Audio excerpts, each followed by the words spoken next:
You are watching Xirtus. Today, Lightspeed is the conversation with the mascot Sonic the Hedgehog, right? Who's one of the greatest portal jumping. What is he? A marsupial? What are they? What are hedgehogs? Are they mammals? Hedgehog. They're not, right? What are they? It's a Erinacine. What's it called? Spiny mammal. Erinacine. Erinacine. Erinacine. I think that's right. Yeah, pretty cool little characters. Look at this guy, right? Can you imagine a giant hedgehog like the size of a VW Beetle or something? And it could just like it would probably torture you. You know, they just seem like really violent little critters. But this hedgehog can run super fast, jump through golden portals, these rings that take them, and just that's the point of the rings are. Is he jumps through the portals in the movies, and they just came out with the Sonic Shadows movie, which was fantastic. If you haven't Is seen it, it jumping through them? Because all that I ever know of Sonic from like the Sega Master System game is that you're collecting them. I'm not sure. yeah, He's well, jumping you're collecting as them because portals. originally Sonic comes from a weird portal dimension where he's raised by the great owl who sacrifices herself so that Sonic can escape, and he jumps through a portal as he's being chased down by, Dr. Roboto, who was played by Jim Carrey. Oh no, And it's again a story about AI and transhumanism. Only now it's coming oh, back to me. super extreme. Dr. Robotnik. I'm sorry, Robotnik. I apologize. Robotnik. So everyone who played Sega growing up was really offended just now, and I don't blame them.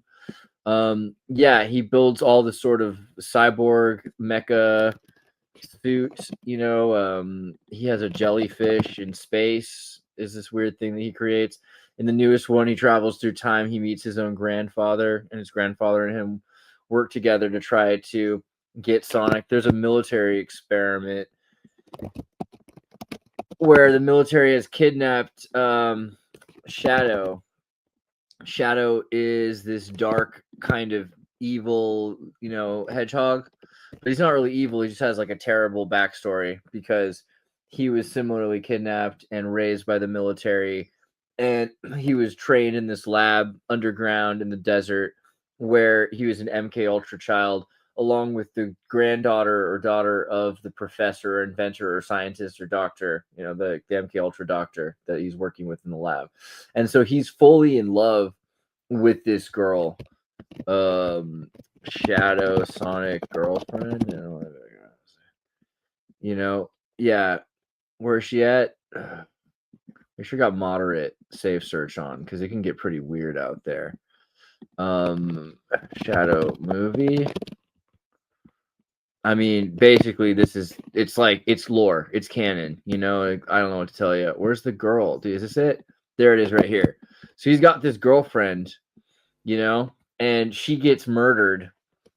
And when she dies, Why is this again like the Anakin Star Wars story? And there was some other reference I just had in my mind. It's always the same thing. All right, the Command and Conquer with Yuri's Revenge, the communist evil guy and whatever. blue pill, red pill. I definitely go for Shadow in a lot of ways, but Sonic is pretty base. You gotta, there's nothing wrong with him. But I mean, it's a weird movie, man, because he's in love with this girl. It's like this human girl's in love with it. Like the whole thing with the love story and how Shadow sacrifices himself. And like, I'm gonna go ahead and tell you, I don't think he's dead, but like they try to infer that, right? Obviously, they want to say that he sacrifices himself in this whole Jesus martyrdom thing to save the universe, which is pretty impressive. But I imagine they're going to leave that open for like he went through a ring at the last second into another portal because it's freaking Sonic. That's the way the movie works, But also, they did the same thing earlier in the movie because the what's his name, the Donut Man, or the what's his like Sonic father adopted, what's his name, dude? Um, what's his name, dude?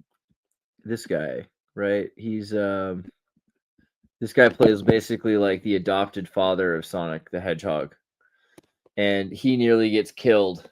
His heart gets stopped basically, and he's like lying there dying. He's brought into the hospital, and so for a kid, you process him dying, but then he comes back, then he's alive like 20 minutes later. But he's dead for 20 minutes for a kid. Like if you're 5 years old and you're seeing this movie, you're like, you just saw a guy die, you know? And then all of a sudden he's like not dead, which is cool because he went to the hospital and he's okay again. You know, of course, that's what usually happens, right? You go to the hospital and then you're alive again. Oh, how I wish that were true.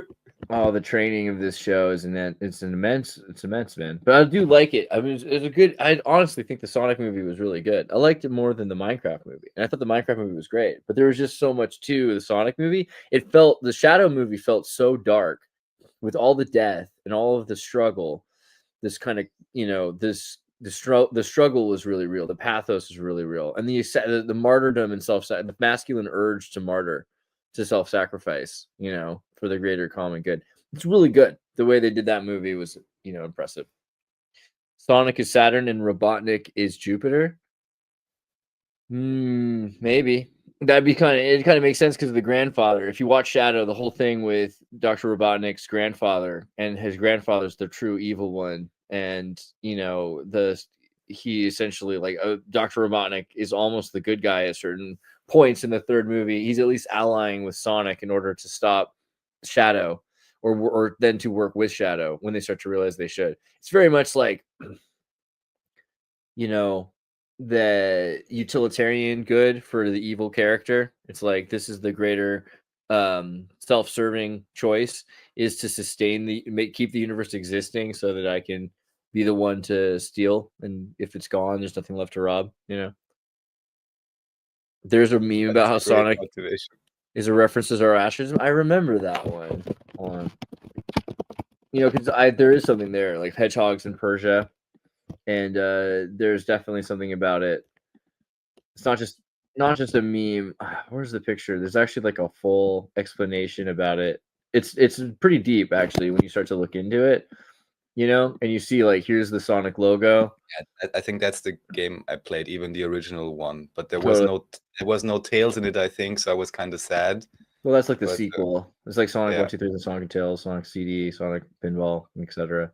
But yeah, you can see, like, here's Sonic inside of the wings, and here's Zoroaster, right? And there's a whole other things with Zoroaster and the rings, right? So yeah, the ring holding is a major thing. And also hedgehogs are a sacred animal in the Avesta. The ancient Zoroastrianism believed that the Ahura Mazda created hedgehogs to combat infestation of ants. In ancient Iran, people kept hedgehogs as pets because the hedgehogs ate ants, spiders, and other insects, right? So yeah, it's kind of interesting. Yeah, Jim Carrey did come out of retirement. He said that he wasn't going to make another movie, and he's like, actually, I need the money. So he did it. Literally, that was his response. Why he did it. Yeah, I like Sonic the Hedgehog. Okay, let me pull back a little bit of Sonic, Shadow, Robotnik, the Great Owl, Bohemian Grove, and Sonic the Hedgehog. I know about the owl. It's crazy.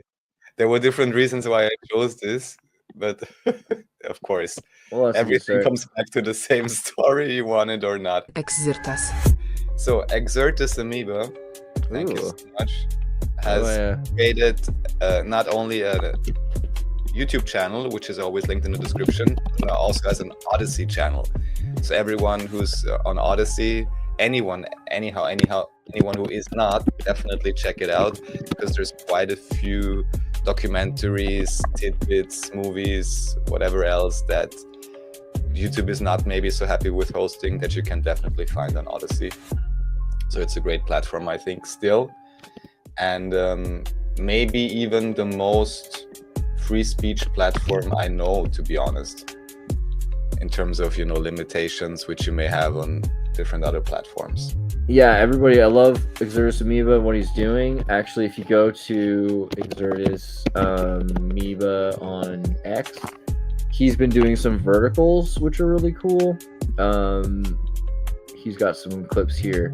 Here's a vertical that he put out that's really nice. So if you're on a phone, you can watch these. Like, I think he's gonna. I've asked him if he has an Instagram channel. I assume he does for some reason, but I just haven't looked at it yet. But just looking at the verticals, it's like if he's doing vertical videos, like, this is gonna end up on social media platforms like Instagram and TikTok and things like that. And that's really exciting to me because I feel like the more people get to see the clips, the happier I am. Xirtus.